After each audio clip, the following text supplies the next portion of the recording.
Who would win between Murder Drones and Hazbin Hotel? Well, in this new series that I'm trying, where I will just put 2 series and see who wins, I will examine both of these series and their cast of characters to see which popular internet phenomenon would win if their verses clashed. So, let's begin. On the desolate Copper 9 planet, few worker drones remain as they try and survive the disassembly drones sent to exterminate them. But after a rebellious worker drone named of Uzi goes out to explore, shenanigans and unimaginable horrors then happen as the worker drones and disassembly drones team up against a planet-eating drone. In this series, there are a couple different types of characters: the normal worker drones, the disassembly drones, and the drones which have the solver ability. Starting off with the weakest of the bunch, the worker drones, they don't do much. Apart from constructing different technological structures and doors, they are just a peaceful bunch which hunker down to escape being brutalized. Their combat stats are low, with them being able to be disassembled relatively easily, and are not really able to put up much of a fight against the other drones, like the disassembly drones. Now, the disassembly drones have several different weapons, that of which they can swap out with their hands. The weapons could either be stabbing and slashing weapons, to guns and explosive launchers. They're also able to fly and use a tail to fight, which has a substance that slowly eats away at material if left unchecked. The disassembly drones are also quite physically strong and fast, and seen in 2 different types of clips where 2 different disassembly drones showed off what they could do, with one being N, which was able to launch another character, Uzi, several miles into the air with little to no difficulty. And for their speed, it is around that of gun bullets, as in the other scene, the drone V was able to catch a bullet with extreme precision. Now, for their durability, they are not that great in that department, as they are constantly getting cut up and destroyed by attacks that are weaker than their own attacks or their own output.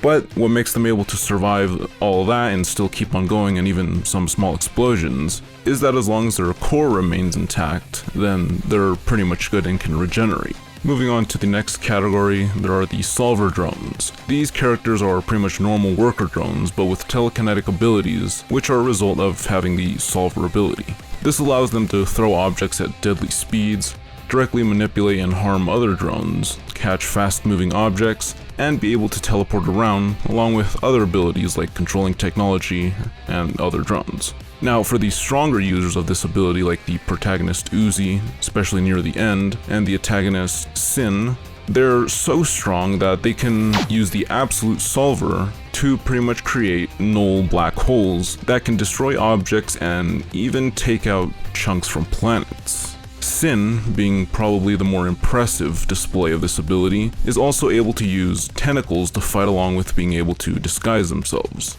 The absolute solver can do several other things, but that's pretty much the more substantial of things that it can do. One main issue with the solver drones is that they're still quite easy to break like the other drones, as they are constantly ripped apart or cut throughout the series with attacks that are far weaker than what they can do, which makes all of the drones shown, even those of other types, a sort of glass cannon, if you will. Now let's go and examine the Helluverse and see what the cast of characters can do, especially now after season 2 of the show has finally dropped. Starting with the weakest, the Hellborn. These demons are capable of easily dodging bullets, fighting building-sized monsters, and doing other shenanigans. But apart from being skilled with weapons and having superhuman amounts of physical power, durability, and speed, they can't really do much else. They don't really got any powers you'd expect from demons. Then a little higher up on the list, you got the Sinners, which are similar to the Hellborn in that they are superhumanly powerful, but have few if any abilities, so they mostly rely on technology or weapons, or technological weapons to fight. They are physically better than the Hellborn, but not by that large of a margin. Then there are the Overlords, which are pretty much super Sinners. Overlords have power that allows them to use supernatural magic to fight, even without the need of weapons, or they could use weapons in tandem with their magical hellish abilities. Their physicality is also much better, as seen in the Vox and Alistair first and second fight, where their attacks destroyed buildings and the area around them, simply as a result of just throwing each other around or missing some attacks. These stronger overlords also have large areas of effect, as seen with Vox taking out electricity over a large area. Their speed is not too much greater than the Sinners, as that a Sinner can at least evade some attacks from overlords. Then the next tier of demons, which are the Goetia. These demons are vaguely more powerful than the overlords, in that not much has been shown of what they could do, but their scaling comes more from certain quotes from the creator and others, which pretty much say that the Goetia are just a bit stronger than the overlords, just enough to make it so the weakest of the Goetia can still beat the strongest of the overlords.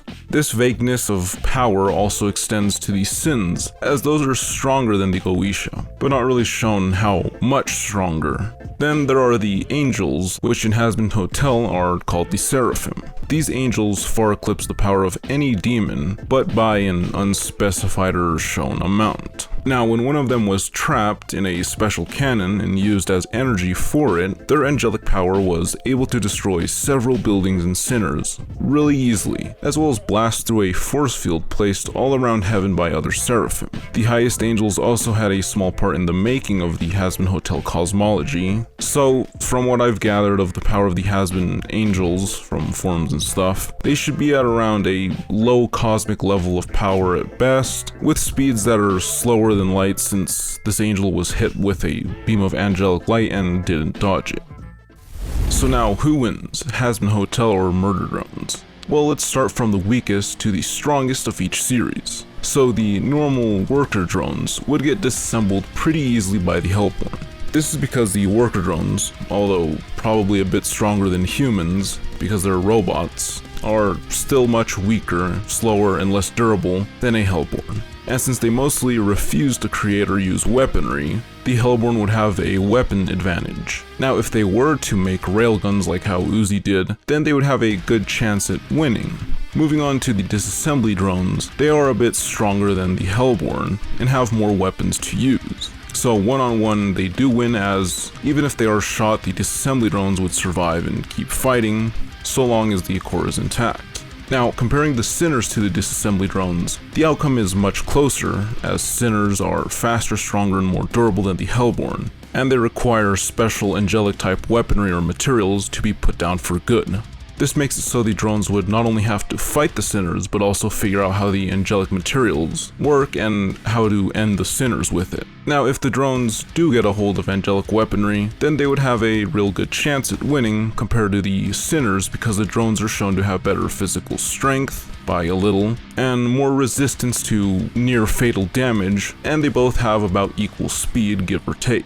Now, bringing in the overlords, the disassembly drones will start to have issues. This is simply for the reason that the overlords have the better means of defense, along with tougher durability than the Sinners, and maybe a little faster too. Their magic abilities would also allow them to get the upper hand against a disassembly drone, and again, this is counting that disassembly drones have angelic weaponry, or at least access to it. So now, would these solver drones, like Doll, do any better? The solver abilities that the drones, like Doll, has would allow them to use different tactics against the overlords, and could possibly take on lesser overlords, as the solver abilities allow them to directly grab or interact with other characters. But stronger overlords, which have displayed similar abilities to the solver drones, would be difficult to win against, since the drones with solver abilities, not counting Uzi or Sin, are slower, less durable, and would have trouble defending themselves as well as trying to attack an overlord, which could create minions and create other manners of attacking. The only winning condition for a drone, like Doll in this example, is to sneakily use the solver ability to grab an angelic metal thing and shoot it at an overlord to get a sneaky little hit. Now, moving on to Sin and Uzi, both have been shown to keep up against the disassembly drones in the final fight scene, because they can create appendages that either give them flight and faster mobility, or appendages that allow them to expand their ability to fight head to head. Now, just these increased physical attributes would put them on a similar level to stronger overlords, since they can do several more things, even without having to use the telekinetic powers of the absolute solver. But if you do include these absolute solver abilities, then either of these stronger characters from Murder Drones could beat an overlord from Hazbin.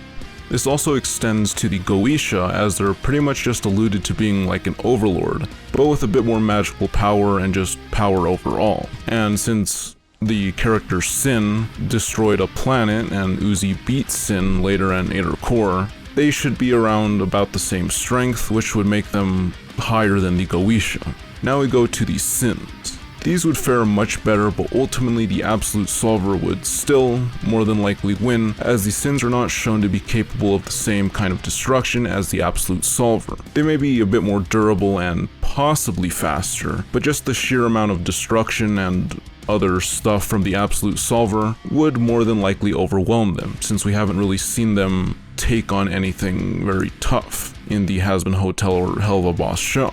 So now, could the Seraphim, especially this fella, take on any of the Absolute Solvers? Well, let's see. For durability, the Seraphim would be higher than the Absolute Solvers, for the same reasons mentioned before. For speed, the Seraphim would be faster, but not by a giant margin. And as for power, this is where it becomes a bit more debatable. This is simply because the Seraphim and the fallen angel Lucifer haven't really shown the full extent of their power. So if you take the lower estimates for the Seraphim, then the Absolute Solvers could possibly win. But if you take some of the bigger estimates going into the low cosmic levels for the Seraphim like Lucifer, then they would have a pretty good edge in all departments of stats and would more than likely win.